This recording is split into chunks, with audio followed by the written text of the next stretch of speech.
It's Tiffany with the Bloomery out of Hopkinsville, Kentucky, and it's starting to get hot and your plants are getting hot, and we're gonna go over just some easy watering tips to help your plants sustain through the heat and the summer.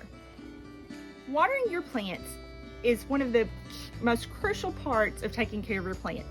And I always have people send me pictures and they're like, either I overwatered or I underwatered.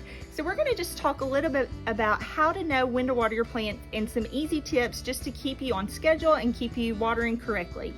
So it's recommended that you check the top 1 to 2 inches of your soil, and if that part is dry, then that plant is ready to be watered. You can also feel it. If it's a hanging basket and it's lightweight, then you know that it needs water. If it's really heavy, it's probably got pretty good moisture.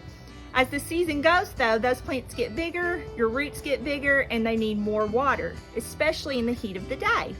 So check the soil, dig down, see if the top couple inches are wet or dry. If they're dry, give it a good soaking.